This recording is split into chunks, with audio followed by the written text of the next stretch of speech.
And I'm getting mighty tired of your trifling ways.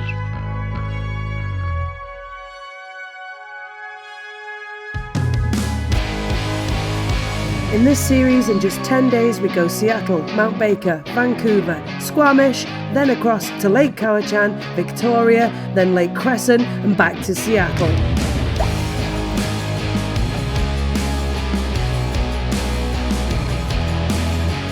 We're in downtown Seattle, and we're going to head to Top Pot's Donuts. You can see the monorail just above us.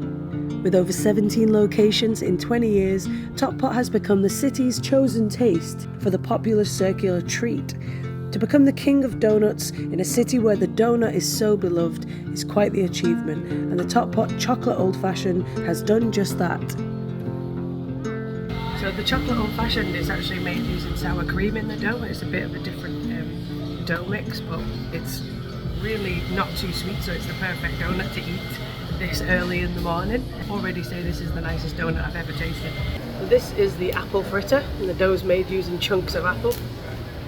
It smells really beery. It smells like cider. Yeah. Well, it's like a gooey cider donut. I really like that. Slightly frosted on the outside, really shiny and glossy. That was yummy. Onto Sub Pop Records. If Seattle is famous for one thing, that thing would be 80s grunge music, independent record label, Sub Pop. Sub Pop Records only opens at 11, sadly. Too early for this store. Never mind, let's go and look at the opposite of grunge, the Amazon Spheres, the corporate headquarters, or as I like to call it, the vivarium for the Bezos lizards. You can't help but marvel at the architectural wonder that resembles the crystal maze filled with rare tropical plants. Time for a pit stop at a restaurant trapped in time, Matt's in the Market, a tasteful restaurant that served dishes using ingredients sourced from the Pike Place market stalls below. We began our lunch with a Bloody Mary, which was served with a snit. What is a snit, I asked. Turns out to be a small bottle of the champagne of beers, Miller High Life. We then ordered local oysters from the Hood Canal, paired with Aleppo chili, honey and oregano mignonette. So fresh and so quintessentially Pacific Northwest. Then I tried the Chef's Choice deviled eggs, served with pan-seared scallop, turmeric pickled onion, Spanish octopus, white beach cap mushrooms, crispy pork belly and beet pickled onion. So delicious and amazing and well presented, yummy with amazing friendly servers. Adam enjoyed a fat burger. Really amazing views and delicious food. Really recommend that place. Now let's try Sub Pop Records once again.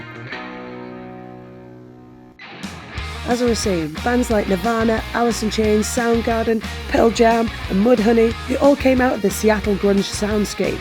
Sadly, this shop represents the last vestiges of this era, but it is filled with goodies for any flannel troglodytes looking for goodies. Now for a slice of world-famous pie. The Dalia Bakery coconut cream pie is heralded as the winner amongst cream pies. With its silky fresh filling and a perfectly crunchy crust, it is a must-eat in this city. Don't skip this sweet treat.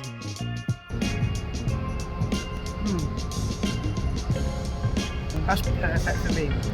Like the flavour of coconut that's inside, you know, a Bounty. But just in a really refreshing cold cream. The crust is just going to come clean up, loose. A few more grunge hotspots include the Terminal Sales Building in downtown, the original headquarters for Sub Pop Records, and Linda's Tavern, a place that Kurt Cobain himself frequented and allegedly was the last place he was spotted before his death. Really cool interior, so we stopped for a couple of garden margaritas. This bar in Capitol Hill is often referred to as the Grunge Cheers. Another Seattle staple is pinball, and Gamma Ray Games has a great selection of vintage arcade and pinball machines, as well as serving local Rainier beer. The nostalgia drips off the wall in this place, with so many vintage games and 80s memorabilia, including a VHS shelf with so many flashing lights, who knows which game to pick first. A great space to kill an hour with a few throwback moments on the Mario Kart machines or the Simpsons arcade game. For our final stop, we wanted to catch a glimpse over Elliott Bay and the market from high up. If you want a classy moment with a cocktail and an unrestricted view, I recommend the terrace at the Nest. Just look at that vista over the Puget Sounds on a clear day. Plus, they serve Miller High Life, which you can drink whilst you figure out what the Salish Sea is. I've heard of brackish water before, but Salish? So it's more salty than fresh water, but less salty than ordinary seawater. This means literally salty-ish. That's right, Salish. The Salish Sea. I fell completely in love with Seattle on this day. It is a rugged city with a side order of charm. I hope you enjoy it. And I'm getting mighty tired of your trifling ways. If you enjoyed this video, don't forget to like and subscribe to join us on this incredible road trip adventure.